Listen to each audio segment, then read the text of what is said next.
Salut à tous, ici Michael, j'espère que vous allez bien. On se retrouve aujourd'hui pour la suite de cette formation consacrée au logiciel Blender, aux bases. Et aujourd'hui, on va voir une notion qui est très importante. Il s'agit du rendu dans Blender. Alors, qu'est-ce qu'un rendu? Le rendu va nous permettre d'obtenir ceci. Alors, ceci, c'est quoi? C'est tout simplement une image de synthèse. Une image de synthèse, c'est la conversion de notre environnement 3D à partir d'un point de vue qui sera défini par une caméra, pour faire tous les calculs d'ombre, d'éclairage, etc. en meilleure qualité que la vue en temps réel. Il va y avoir plus de calculs qui vont s'effectuer pour obtenir une image finale. Donc on convertit l'environnement 3D en une image 2D. C'est le même principe qu'un appareil photo dans la vraie vie. Votre environnement il est bien en 3 dimensions et lorsque vous prenez une photo, vous avez bien un fichier numérique, par exemple JPEG, PNG ou ce que vous voulez, qui a converti les informations en captant la lumière, etc. C'est un petit peu le même principe en 3D. Alors, pour bien comprendre comment effectuer un rendu, d'abord, il faut comprendre comment manipuler la caméra. La caméra, elle est présente ici, donc je peux faire un clic gauche pour la sélectionner. Elle est toujours présente par défaut dans Blender dans une scène 3D. Donc, vous avez un cube, une lampe et une caméra. Si jamais vous l'avez supprimée ou que vous voulez en rajouter une, c'est très simple. On fait Shift A, comme pour ajouter un objet, et je vais cliquer sur caméra.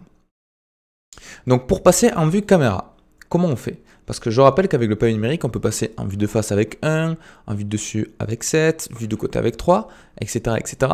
Et pour passer en vue caméra, il y a également un raccourci clavier qui est très facile, c'est la touche 0 de votre pavé numérique. Donc là, j'appuie et je suis en vue caméra.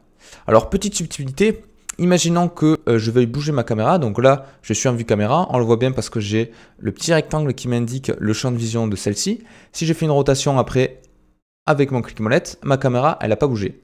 Donc, petite astuce, si vous passez en vue caméra et que vous voulez qu'elle suive l'orientation de votre vue 3D, c'est assez simple. Vous pouvez dérouler en haut à droite le petit outil avec Item, Tool et View. Le dernier, vous ne l'avez pas, c'est normal. Moi, je vais aller dans View et je vais cliquer dans Lock Camera to View. Je clique dessus. Là, ça me rajoute des petits pointillés autour. Et maintenant, si je fais une rotation autour, comme ceci, on voit que ça me déplace bien ma caméra.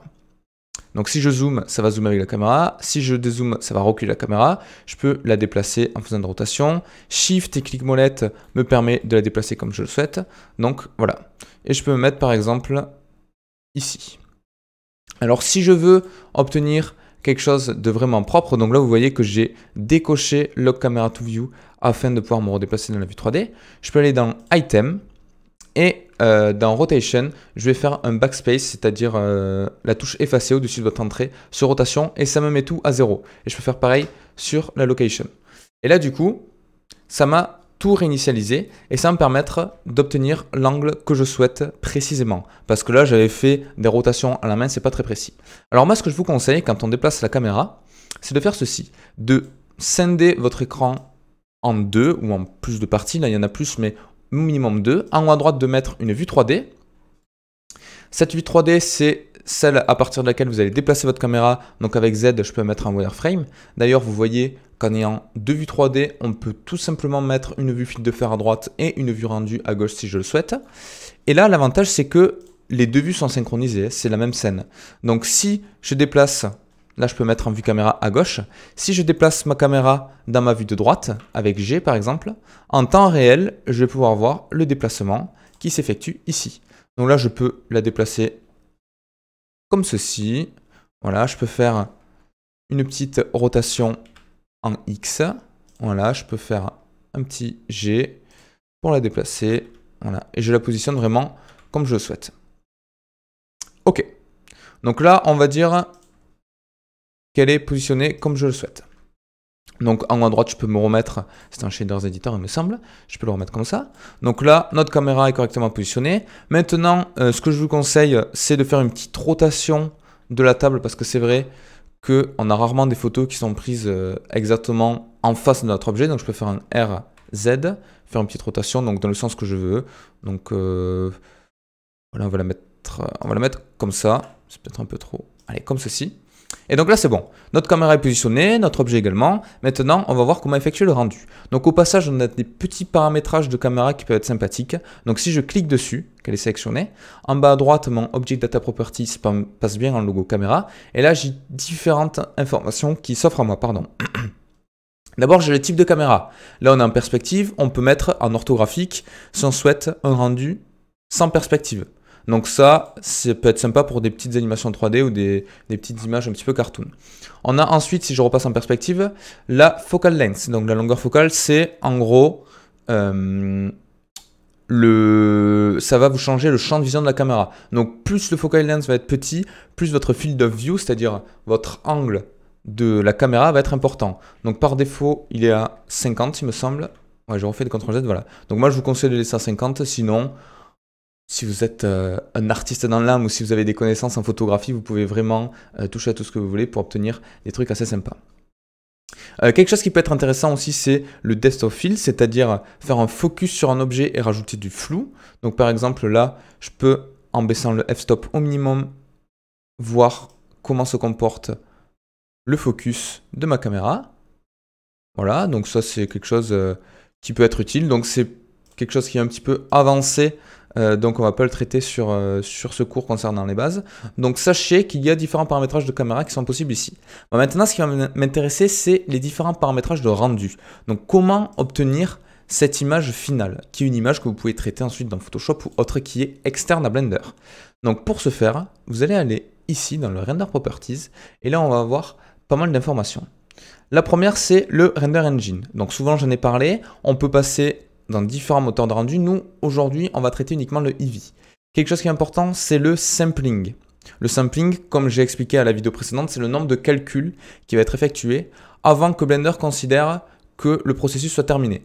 Donc si je me mets à 64, il va effectuer 64 samples, c'est-à-dire échantillons de calcul d'image, par pixel, pour effectuer le rendu. Donc une fois qu'il arrive à 64, il fait « Ok, c'est bon, mon image est finie ». Donc là, si je me mets à 1 et que je fais un rendu, il va pas être très propre, mais il va prendre pas beaucoup de temps en fait. Il va prendre le calcul de une sample par pixel. Donc ça prend peut-être 10 secondes, même pas, 5 secondes. Si je me mets à 5000, ça va prendre beaucoup plus. Donc pour le rendu, je vais mettre 500, parce qu'on est en mode Eevee. Vous verrez que quand on passera en cycle un peu plus tard, ça va être un petit peu plus touchy. Et ensuite, là, on va rien toucher aujourd'hui. Donc, il y a des effets sympas comme le bloom pour ajouter, vous voyez, ce qu'on appelle un flou lumineux. On traduit ça comme ça en français. Donc, aujourd'hui, on ne va pas toucher à ça. Ça rajoute des côtés un petit peu artistiques à nos rendus. Donc, nous, ce qui va nous intéresser plutôt, c'est le Output Properties. Alors, Output Properties, c'est très important. Par défaut, en fonction des versions, des fois, vous allez avoir 1920 par 1080 à 50%. Ça veut dire quoi? Ça veut dire que votre rendu, en fait, va faire la moitié de ceci. Donc, je vous conseille toujours de passer à 100%. Comme ça, vous êtes sûr d'avoir une sortie qui est égale à la résolution en X et Y. Sauf si vous voulez faire des petits ajustements et voir rapidement ce que ça donne, vous pouvez passer ici à 20%, faire votre petit rendu, vous allez avoir un petit carré, et ensuite vous passez petit à petit, vous augmentez pour obtenir ce que vous le souhaitez. Donc, pour faire un rendu, c'est très simple. On peut aller soit en haut dans Render et Render Image, soit appuyer sur F12. Je vous conseille de connaître ce raccourci clavier, vous allez beaucoup l'utiliser. Là, si je fais F12, qu'est-ce que ça fait? Ça me fait une image, voilà, de synthèse. Ça me dit combien de temps ça a mis pour l'effectuer, donc 1 seconde, la mémoire, etc. Qui est donc bien ce que j'ai présent à gauche. Donc on voit que la qualité est un petit peu mieux, les ombres sont un petit peu plus lissées.